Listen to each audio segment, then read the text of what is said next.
I'm Andy Katz from ESPN, along with my co-host Rick Klein of ABC News. On the latest edition of Capital Games, Dallas Mavericks owner Mark Cuban. Will he or won't he be a vice presidential candidate? Find out on Capital Games. Go to the ESPN app and click on the headphone icon.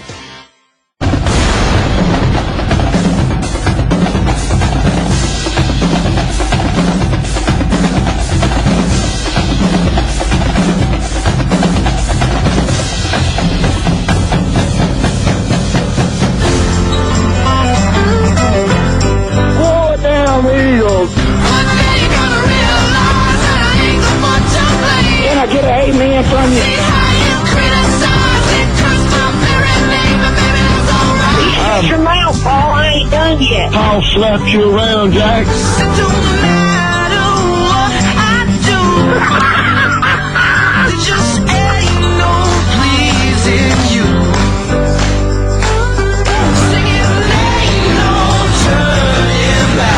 This is the Paul Finebaum Show. Now, Paul Finebaum. You're listening to the best of the Paul Finebaum Show.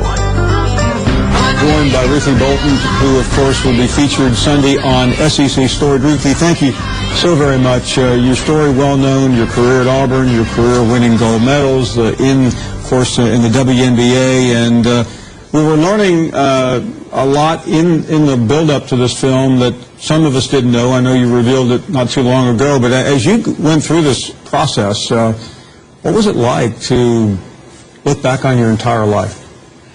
It's been pretty amazing. I think that I think everything has a purpose, and I feel like to have gone through where I went through basketball-wise, the challenges had a purpose, and then the latter part of my life, what I had to go through also, with the domestic violence, sort of, to find the purpose and to be able to empowerment. So it's all, right now, I'm hoping that through this documentary that the audience that watches it will leave empowered to be a better person or to learn something from my struggles. Certainly, your career, legendary. I mean, everyone knows all about that, but it came out not that long ago when you revealed what you've been through. First of all, what went into your thought process in terms of talking about this now? I was asked to speak at an ESPN summit about a year and a half ago, and they brought it to my attention, like, would you like to talk about it? I'm like, why not? I'm like, I feel like, okay, it's the past. I'm healed. I feel like if I can help somebody, because it was going to be one of the topics they talk about. So I'm like, okay, cool. I didn't realize that how painful it would be until I got there, until how emotional it was, and I thought that I was healed from it, and actually I wasn't, because I had never put closure to that part of my life, and it was very obvious, through my sharing it, that it was tough, but it was okay. It was sort of it was healing in process. And like I felt like the timing was perfect, and I felt like I needed to do it. And I felt like to be transparent, to be vulnerable, to help impact some young girl or some lady out there, I felt like it would be worth it. So you had this great career, and then you get married. I want to go back to that particular moment, because when everyone's happy when they get married, you don't see too many frowns on wedding day. When did it all go bad? It's just, I feel like, I don't know, we started out, sort of a happy couple somewhat, but I think, within the first 3 months of our marriage, the physical violence started within 3 months, and what happened? He was talking to me about, he was jealous. I was at officer school, and he was just, jealous about, I was around a lot of men there or whatever, and he just, I don't know, we were having a conversation, and we were sitting on the bed, and I think I was in Fort Eustis, Virginia, and we were sitting there, and he just, he mentioned, I can't remember exactly what he said, but then that was the first time he hit me, and I asked him, why do you do that? And he just said, you need to listen to me, more, because I think I was studying with one of the guys in the military. At that point, what did you know, if anything, about domestic violence? Nothing, zero. I felt like you know what, you married, you know, this is what you go through life, death, this is what they talk about, you have to endure it, you know, it's faith, you know, keep the faith, you know, trouble don't last always, that mentality, and I felt like, you know, this is just part of it. Had you seen this before in your life? I never seen it, and I know my sister, one of my sister had experienced it, but it was still foreign to me. And I still was like, when I married, I said, I'm not going to divorce no matter what happened. That was in my mindset. This is the man I'm going to spend the rest of my life with. This is who I'm going to have my kids with. And so that image, I could never let go. It's like, no matter how hard it got, the harder it got, the harder I wanted to fight. So you're 3 months into a marriage, and this happened. What happened next? After that, I just, you know, he says, it's your fault. I said, yeah, it is. He said, look what you made me do. And I said, yeah, you know, I said, you know, I'm sorry. So in his mind, I'm thinking like, so you're apologizing. Yeah, this man loves, like, what can I do to keep him happy? I want to make sure I don't mess up again, because you know, he has to love me. This man, when I come home, he would bring me my favorite frozen grapes, you know, give me my favorite dessert. So he has to love me. I just got to figure out a way to keep him happy. So, you know, so it would probably maybe every 3 or 4 months was a physical episode, and I didn't understand either. And I felt like how bad. I mean, listen, you're a world-class athlete. Did that play into it? Like I can handle this? No, I never fought back. I just always try to protect myself, and I felt like, I just feel like you don't fight back. This is you probably made him do this. You made him upset because you know you go to movies and got to movies 5 minutes late, so you ruined the date. So you deserve to, and I felt like I deserved it. So I would, you know, so when it happened, I would just block my hand up, block him. Did you talk to anyone? No, it was. I'm like, it was embarrassing. I'm like, I caused this, so I must be at fault. So I'm like, I can fix it. It was that thing where, you know, he would always tell me, whatever goes on behind closed doors, it's our business. We got to work it out. And so I was like, okay, I believe that. So that's what I felt like I had to keep separate. And I didn't open up to pretty much anybody until... So you kept working to make your marriage better.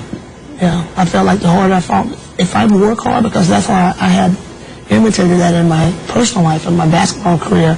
When people said no, I turned into yes. When I did, it would seem like there's some, you know, maybe a less educated person, someone with fewer accomplishments. I mean, you had it all. That. Yeah, but still, there's it. And people will say, you know, why are you staying? You know, common sense tell you, if somebody hits you, leave. It's so easier said than done. And that's one of the main reasons I wanted to come out and talk about it, because, you know, my counselor told me there are generally 4 reasons why I wanted to stay. She generally have kids by him, have low self-esteem, don't have a career, and don't have a path for herself. He said, you had all those things, and it's just I still feel handcuffed. I still felt like I need to stay because I can make this work. I don't want to get married again. I don't want to give up. And I was so conditioned to fighting the fight and persevering in my career, in my basketball career. You're competitive. Very competitive. It's like the more people say leave him, I'm like, how dare you tell me not to fight? How dare you tell me that I can't fight for something I believe in? And so I felt like it was insulting my. At the worst of the domestic violence, how bad was it? At the worst, it was, I didn't realize it at the time, but I was extremely afraid. Some things that Carol Ross reminded me that I forgot that even happened, that she picked me upside the road many times when I left home.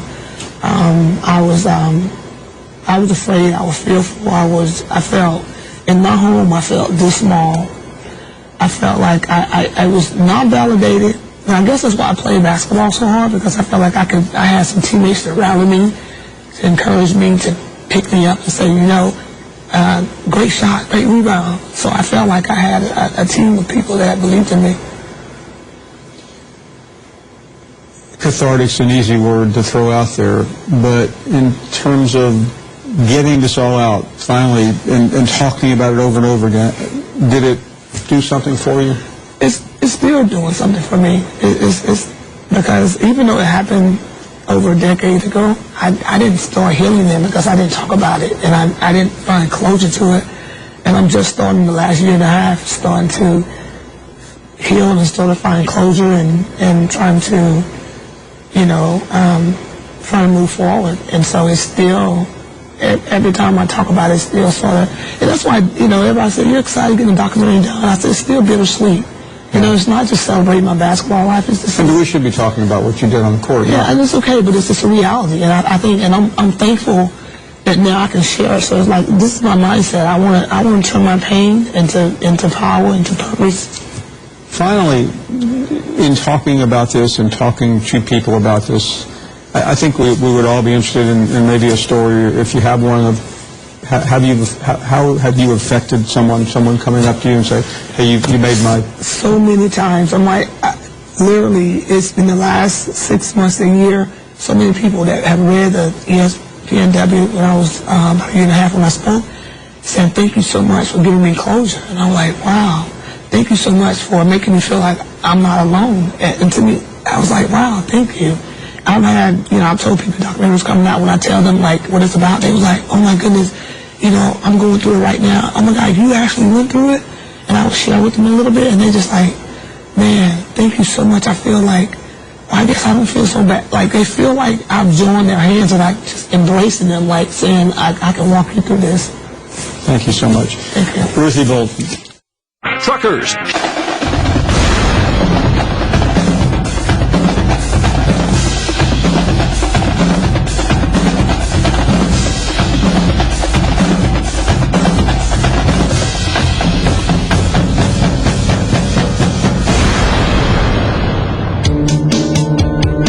This is the best of the Paul Finebaum Show.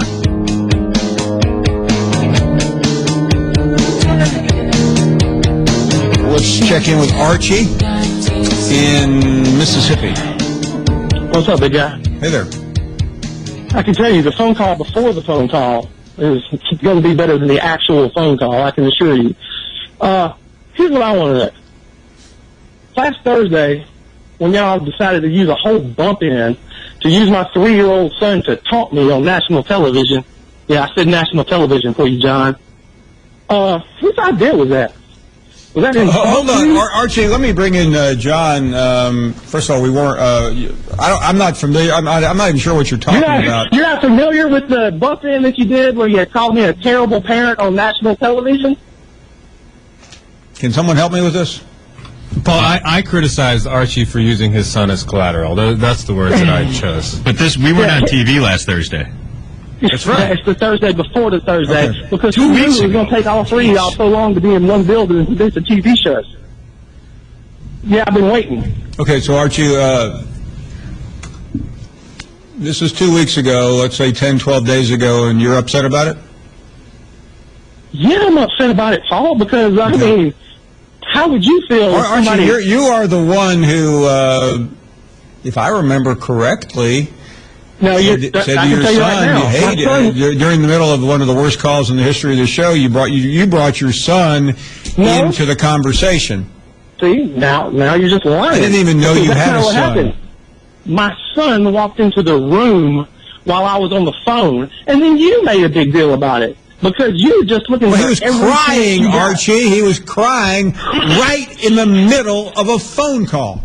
And my feeling is, if you can't manage your pets or your children while you're on the phone on a national show, then call some other time, okay? What I really don't understand is why you're wasting our time with this. I'm not wasting Frankly, your time. Archie, Look. there's no one in America who cares but you.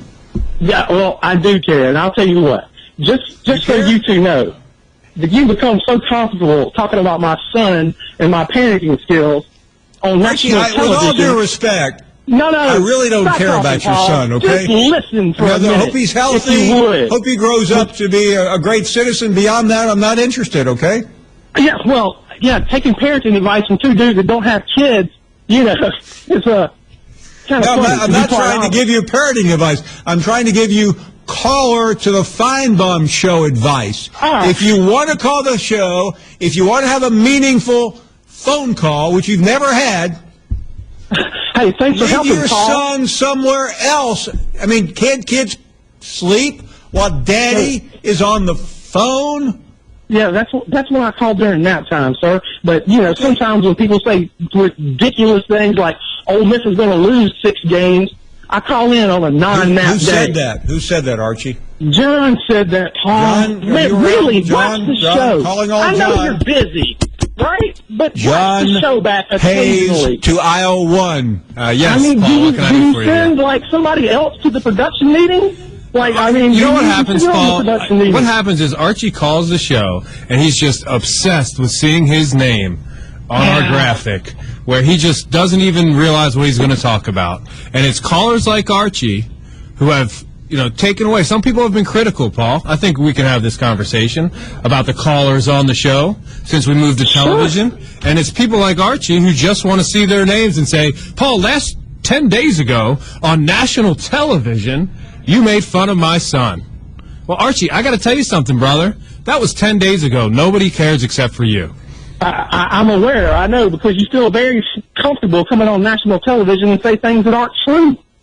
Yeah, Hey, I know Archie, you don't care. That's the whole point. Archie, listen to me. Just stop talking I and don't listen. If want you to ever listen to in you, your Archie. life, I want listen you to to this. listen to me for a second, okay? No. John is Listen up, Paul. correct.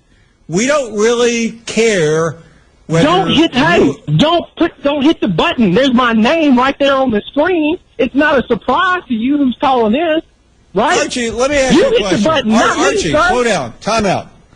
Let me ask you a couple of Let me questions ask you here, this. okay? Does it say No, I don't Archie wanna hear Promotion from you anymore, Springs on your screen, Archie, and then you answer hit the me. button? Archie, I answer don't me hit this the button. Archie, You do. Answer me this question, okay? Sure. Why do you call the show? Well, I originally called the show because you're woefully uninformed about Ole Miss football, and I was hoping to exchange opinions and information. Okay. And then Mr. Entertainment decided that I was going to be the evil Ole Miss caller, right? Even though that's not true at all. Archie, can we talk for just a second? No, look, Archie, just so you Archie, two, no, look, I have this is one the one thing to thing I say, wanted to okay? say. I'm going to say something, and you respond, okay? Sure, go ahead. You are a sniveling phone caller to the show. You never say anything interesting. You never say anything important. You're a pain, Archie. Now it's your turn. Well, stop hitting the button then, Paul. But here's the one thing that I called to tell you two today. Because you become so comfortable talking about my son and my parenting skills, there's 100% chance that you're going to meet me in person, sir. 100% chance. There's 100%. You're going to be in Oxford. I'm going to be in Oxford. That way you can look me in the eye when you apologize.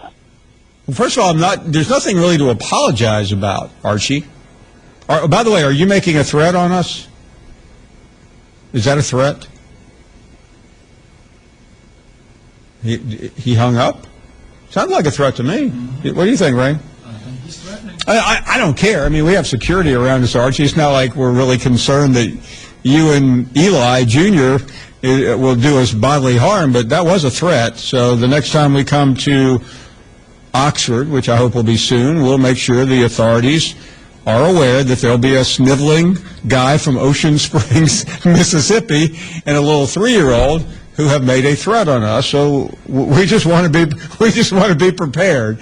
Okay, now that we have all that cleared up. Did you ever look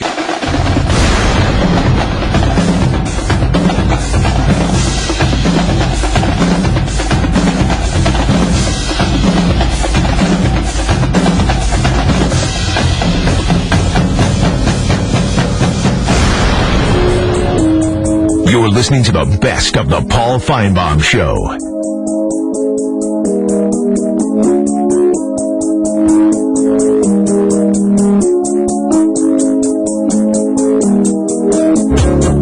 Baylor has essentially fired head coach Art Briles. To give you the official wording, Baylor announced earlier today that head football coach Art Briles has been suspended with intent to terminate, which to me is just legal jargon for we will fire him as soon as our attorneys say that everything's good to go. Baylor athletic director Ian McCaw has been sanctioned and placed on probation, and the Baylor president, Ken Starr, has been transitioned to the role of chancellor and will remain a professor at Baylor University Law School. I don't know what the difference is between president and chancellor, but if you've missed all this for the last month or so, these actions are in reaction to an investigation into a number of sexual assault cases and complaints against Baylor University football players over the last few years.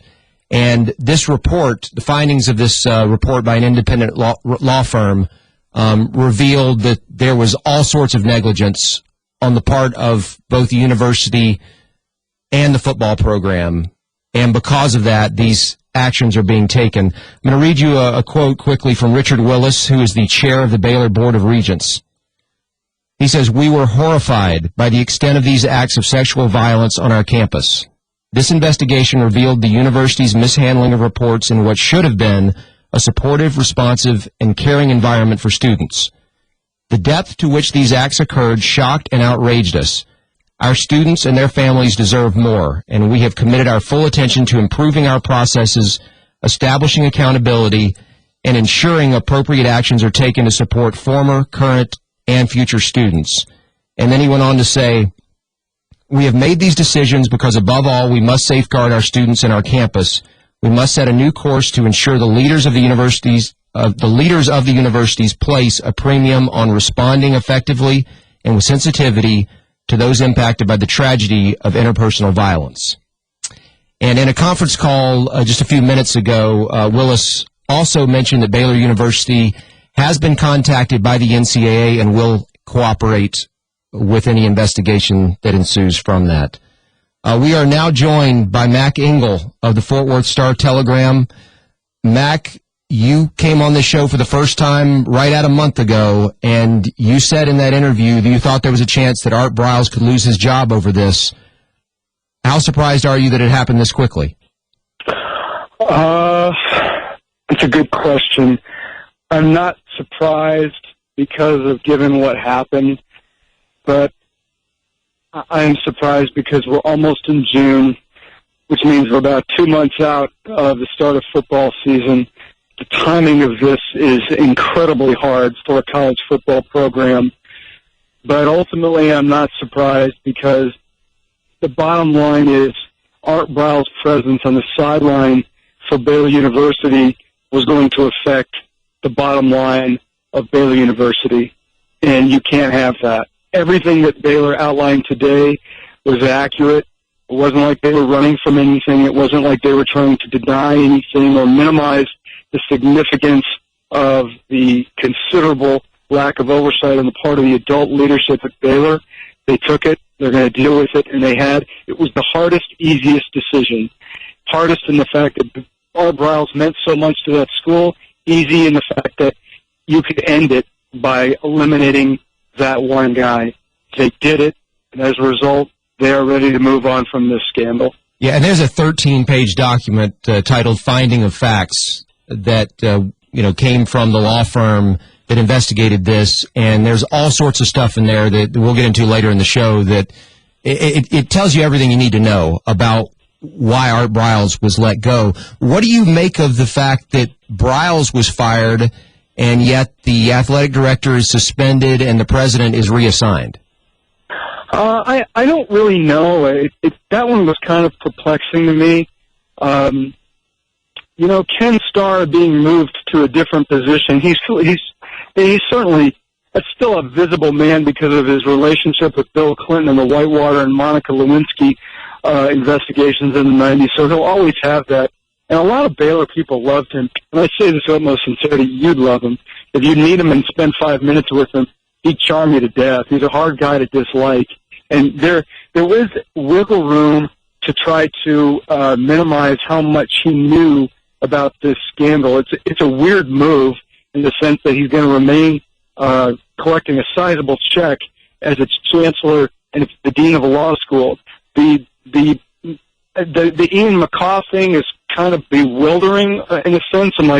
But we all know in this particular case, the only way to look accountable is to fire the guy who was the head coach of the football team. That was the only thing they could do. Yeah. Satiating the masses and stuff like that, you can't win that. And you and I both know that. The people, this is about Baylor, and football fans are just going to want blood, and we all want blood and fire everybody. There's no way to win that one. But when it came to the accountability and the leadership of its football program, the only way to really make it look like they did the right thing was to fire Art Briles. And I want to say this is important. The only reason we know about any of this is because of Texas Monthly. Texas Monthly's original report that was back in August of 2015, that was the original domino. And I know a lot of people in Waco and the media have caught hell for this. Well, the Waco Tribune and other outlets, they did cover the Kevin Elliott case. Nobody did anything with it. Now, maybe they didn't go as in-depth as they should have, but they did cover it. They did report about some of the Sam Ukuwachu thing, or maybe they should have done more about it, but it was there. Enough that Texas Monthly found it. That was the first domino. And then it was ESPN's Outside the Lines. They did even more. Those are the outlets that really deserve a lot of credit for exposing what was something that was horrendous and should not have been occurring in the college athletic department. And ultimately, I will bet all of my money will be used by other athletic departments as the paradigm of what not to do. Mac, what do you expect the implications of this to be financially on Baylor University? I mean, the comments that I just read that were made by Richard Willis, the chair of the Board of Regents, he's basically admitting fault on the part of the university and how they handled these situations. I would assume it's going to be very difficult for Baylor to not have to settle every single civil suit out of court at this point. They will. They'll have to write checks. They already wrote one check. They already settled with the first victim of the Sam Ukuwachu case, and that's what they have to do. It's what Penn State had to do with Sandusky victims. You have to write checks, and they know that. The bigger issue is that the success of Baylor's football team had a very significant positive effect on the university, from applications to enrollment to donations. And that happens a lot. That's why universities invest heavily in college athletics. You saw it at TCU, Georgetown basketball. Pick the athletic department that's had success in men's basketball and football, and you will see spikes in donations and applications. Well, it works the other way, too. And now Baylor's going to have to deal with that fallout. There's a real good chance that this is going to negatively affect applications. That's what this is about.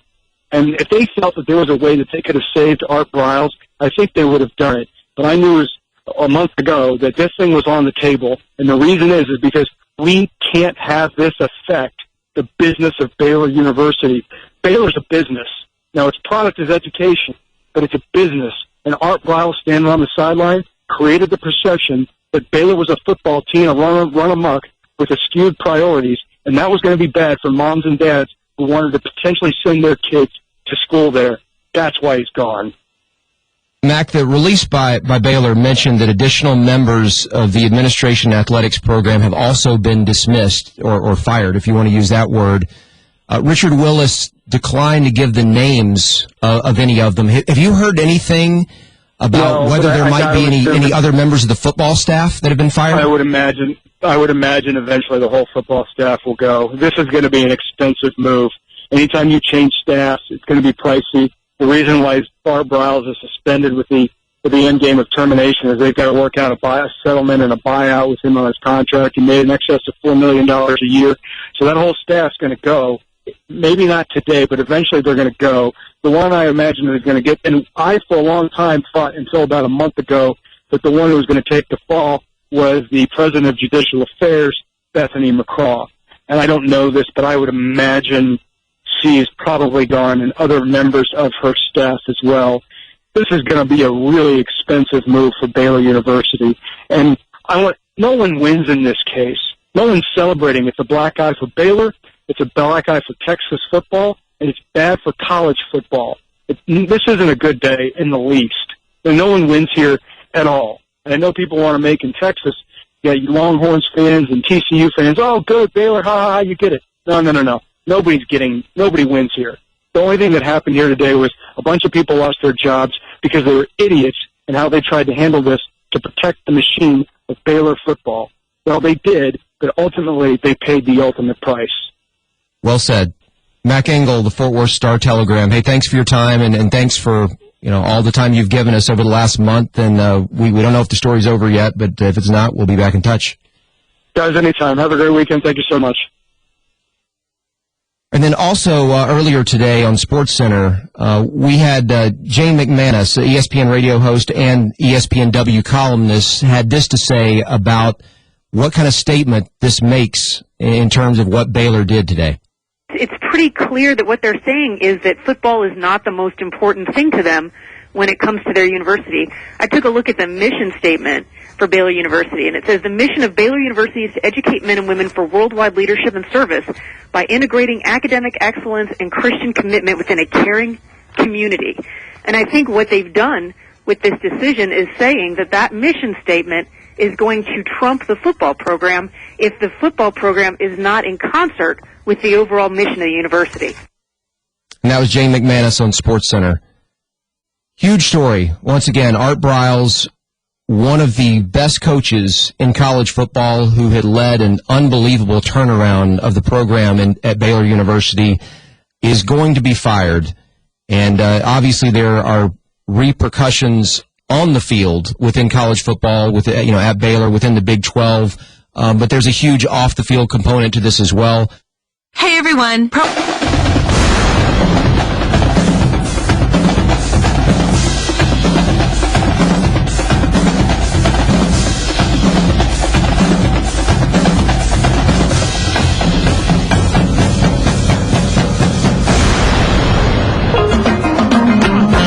This is the best of the Paul Finebaum Show. We are delighted to welcome a very special guest, Vince Dooley. 50 years ago, when Coach Dooley won the first of his 6 SEC titles, and he joins us now. Coach, it just seems like yesterday, doesn't it? Well, it sure goes by fast, that's for sure. That's for sure. You were a mighty young man when you took over the Georgia job as a head coach. Yeah, I was. That wasn't exactly my plan. My plan was to leave Auburn and go under either Del Royal at Texas or Frank Broyles at Arkansas, and then when Coach Jordan retired, they would call me back. But you never know what happens in this business, and it'll probably never happen again with somebody with my lack of credentials would be able to get a job as big as Georgia, but it was all about an athletic director by the name of Joe Leaves, who I played for in basketball and also coached with and scouted with many years. Yeah, and I'm trying to remember, about a couple of years later, Tennessee actually brought in Bill Battle, and he was, I'm not even sure he was 30 yet at the time, so you may have opened the door for more, although it hasn't happened very many times since.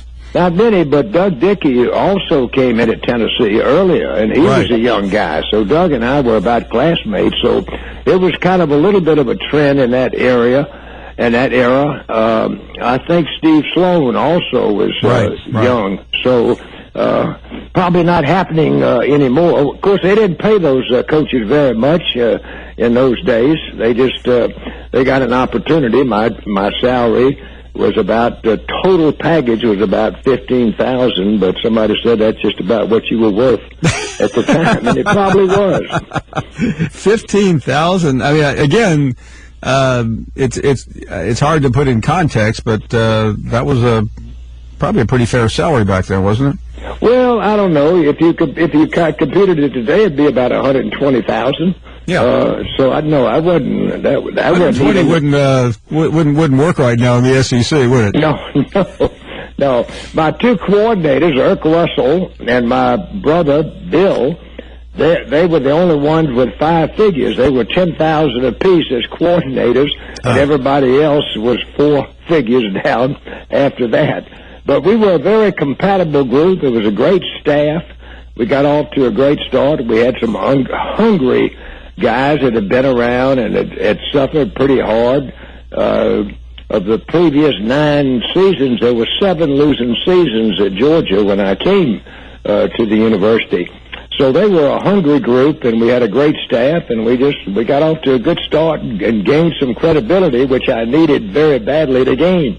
I mean, you're seeing Saban right now close to $8 million, which I think can be backed up pretty easily, but others maybe not. I mean, is there any thought on what? It's not so much even the head coaches; the coordinators are making a fortune now.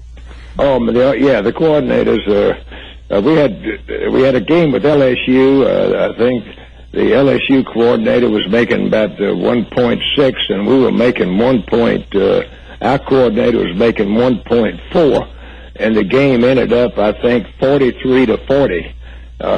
So I wondered after the game was over, I was thinking about the coordinators with that kind of a salary. Yeah, they're in another classification in this day and time. And Kirby Smart has put together a very fine staff, but they are very well paid as contrasted to the first staff I had at Georgia. Having been the athletic director and obviously the head football coach, you've watched a lot, and you hired Mark. What did you think about the decision to unload Mark Richt and to bring in Kirby Smart? Well, I won't address the first decision because here's a guy that's won 10 football games. He didn't win any championships in more recent days and had some issues. But I will address the second one, and I've been asked that question, as you might imagine, by a lot of people. But I thought about it, and I think if I had been in the same situation as Greg McGarity, that's who I would have hired. Similar to Mark, in that Mark, as an assistant coach, was an integral part of the best program in the decade of the 90s in Florida State. And Kirby Smart has certainly been an integral part of the best program in this recent decade. And you know Nick Saban very well. You spent a lot of time or have over the years at the Lake, and so you maybe can see him in a way that others can't. But we knew he would be successful, but in your wildest dreams, Coach, did you believe that he would be this successful? No. Anybody that said they would. No, you know, you've got to be good, and Nick is really good. He's intense, and and I've watched him at LSU because our son Derek was with him there. Sure. I've watched him in Miami because Derek was there, and then I've been over and spoke at the Alabama Clinic the very first year that he became the head coach. But in addition to being good, and Nick is really good, you got to have a little luck. Things have got to kind of fall into place, and that's true in winning a championship or anything else. And Nick has had his share of it as well as being doggone a heck of a good coach and probably the best coach, football coach today anywhere. He was with us Friday in typical Nick Saban fashion. I asked him about losing his line coach on top of Kirby, and I believe overall he's lost 4 coaches, and I used the word adversity, and he quickly corrected me. So this isn't an adversity, this is an opportunity. How difficult is it to replace 4 coaches, in particular, probably your most important, Kirby Smart? Well, I've seen him do that at LSU. Usually a coach wouldn't be with Nick over 3 or 4 years, but he's got an incredible list of good coaches that he must have, and he goes right to them whenever one leaves. He goes right to the next one, and he always thought a lot of Pruitt, so I wasn't surprised that he hired Pruitt right away. But Nick does have he has replaced coaches. I mean, absolutely amazing to me. I was very fortunate to have, like Irk Russell. He was with me 17 years. I had a staff that was pretty close. We would turn over people, but I would keep about 2/3 of my staff with me over a long period of time. But Nick has turned them over and has replaced them with just amazing efficiency. Coach, finally, you certainly knew him well, and you had 1 or 2 epic games, one in particular in the Sugar Bowl. But there's so much that continues to be said today about Joe Paterno. What was your relationship with him? I always had the greatest respect for he and his wife, Sue. In fact, we were together with Sue this past fall. In the winter. We went on a Nike trip out to Hawaii and had a chance to visit with her. But I just thought the world of Joe. I really do. I think he's just a classy guy and just amazing. That's what happened. just astonishes me, and as well as it does everybody else. But the Joe Turner that I know is first class, was first class in every respect. So are you, and we always appreciate your time very, very much, and I hope we have many more conversations in the future. Coach, many thanks. Best wishes. Thank you, Paul. Always enjoyed chatting with you. Oh, you bet. Great to talk to Vince Dooley, the former coach at Georgia. Will be celebrating his 50th. That one towards the left center field gap, and that one is gone. Adrian Gonzalez will touch them all. This weekend, Adrian Gonzalez and the Los Angeles Dodgers head to the Northeast to face Yoenis Cespedes and the New York Mets. Cespedes up with it, throw to the plate, out of bounds, tag, out at the plate. The Dodgers and Mets, Saturday at 6 Eastern and Sunday at 7 Eastern on ESPN Radio. Presented by Harley-Davidson. Swinging a liner into right, slicing, falling, Puig, diving, right to grab, what a catch. Yasiel Puig steals a hit. It's an ESPN Radio Memorial Day doubleheader. First in New York, the Mets face the Chicago White Sox. That one is gone. Then at Wrigley, the Chicago Cubs host the Los Angeles Dodgers. And the Cubs have the lead again. The Mets and White Sox at 12:30 Eastern, followed by the Cubs and Dodgers. Memorial Day on ESPN Radio. This weekend, Adrian Gonzalez and the Los Angeles Dodgers head to the Northeast to face Yoenis Cespedes and the New York Mets. Adrian Gonzalez will touch them all. Saturday at 6 Eastern and Sunday at 7 Eastern on ESPN Radio.